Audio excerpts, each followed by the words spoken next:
Halo adik-adik, apa kabar nih? Perkenalkan, nama saya Kak Alwa Sepina Zahni. Adik-adik bisa panggil saya Kak Alwa ya. Oke, hari ini Kak Alwa mau bacain cerita yang berjudul Ide Besar Darsi yang diilustrasikan oleh Chan Pisei. Langsung aja yuk kita lihat ceritanya. Kakak share screen dulu ya.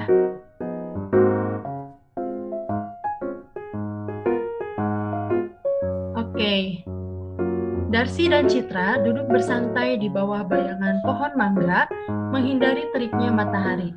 Siang itu terlalu panas untuk bermain apapun. Mau bersepeda ke sungai untuk mendinginkan diri? Tanya Darsi. Tentu, dan aku juga ingin tahu siapa yang banyak kempes hari ini, kata Citra seraya melompat ke atas sepedanya.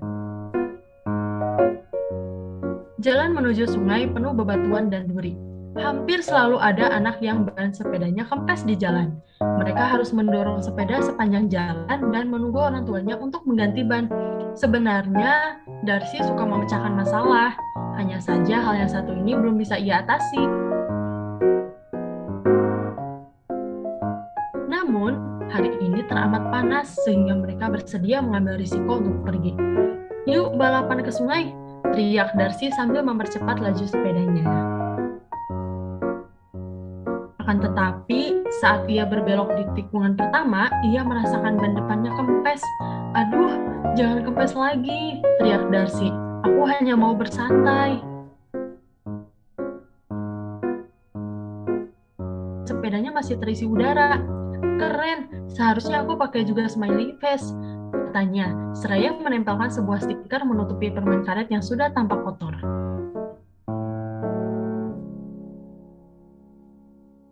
Darsi memompa bannya lagi dan ia menyadari bahwa permen karet dan stiker tadi menahan udara dalam ban dengan cukup baik. Kalau aku punya stiker yang lebih kuat, berarti aku bisa menambal banku sendiri. Kapan saja, di mana saja, gumamnya pada diri sendiri. Citra mampir di depan rumah Darsi dalam perjalanannya pulang dari sungai. Kelihatannya rapi juga, komentarnya. Apa bisa menahan udara? Bisa, sahut Darsi. Aku yakin orang-orang bersedia membayar untuk itu. Aku tahu pasti, seru Citra sambil mengendarai sepedanya. Benarkah ada orang yang mau membeli tambalanku ini? Tanya Darsi. Heran, aku bisa membuka usaha dan menjadi kaya.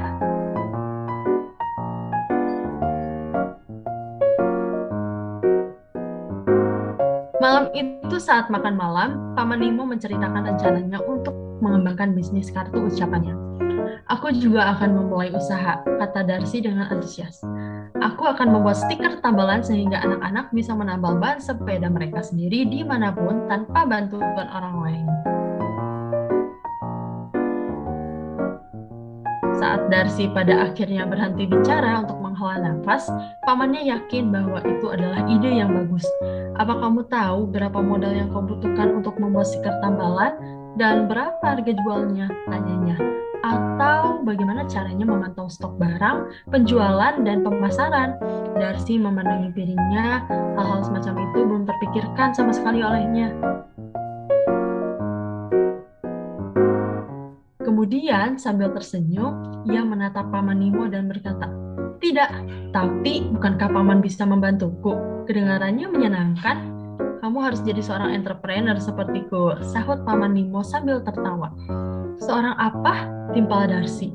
Aku hanya ingin membuat stiker tambalan untuk ban yang kempes. Kamu memiliki ide bagus yang bisa memecahkan masalah banyak orang, dan kamu bersemangat untuk menjadikannya sebagai bisnis. Paman Nimo melanjutkan. Itulah yang dilakukan seorang entrepreneur. Setelah makan, Paman Nimo menunjukkan beberapa bagian bisnisnya dan bagaimana pentingnya mengetahui biaya pembuatan stiker serta harga jualnya. Aku akan memulai menanyakan pada teman-temanku berapa harga yang mereka sanggup bayar, kata Darsi.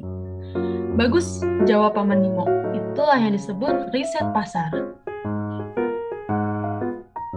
Hari berikutnya, Darsi mulai menanyai teman-temannya.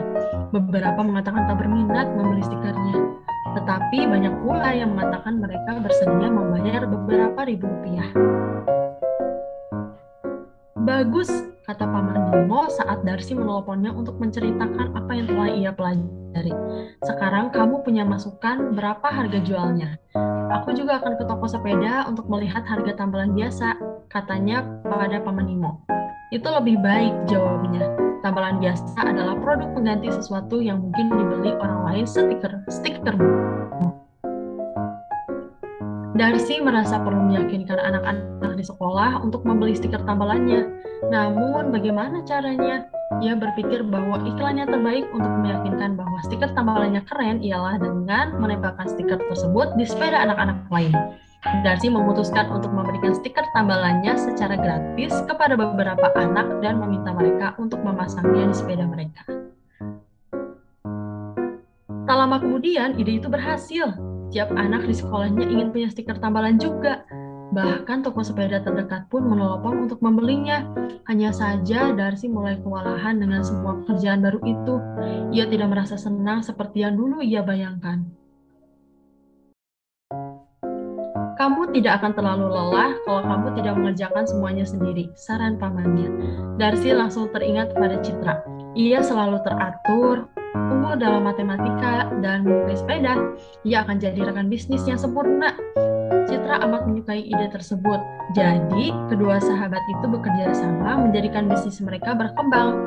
Darsi membuat orang-orang menyukai stiker penambal dan Citra memantau semua pesanan mereka. Semua anak di kota bersepeda dengan stiker penambal berwarna-warni.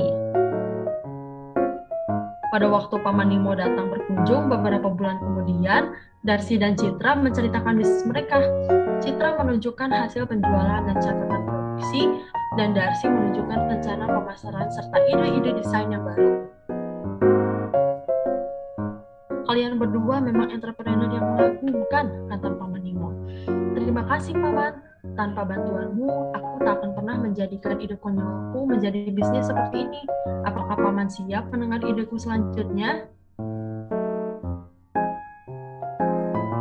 Oke, adik-adik. Ternyata sudah selesai juga ya kita baca buku tentang ide besar Darsi. Nah, jadi ide sesederhana apapun bisa menjadi suatu ide yang mengagumkan dan bisa menjadi suatu ide yang bermanfaat bagi orang lain. Nah, sampai di sini dulu kakak menemani adik-adik. Jangan lupa like, komen, dan share video ini. Terima kasih.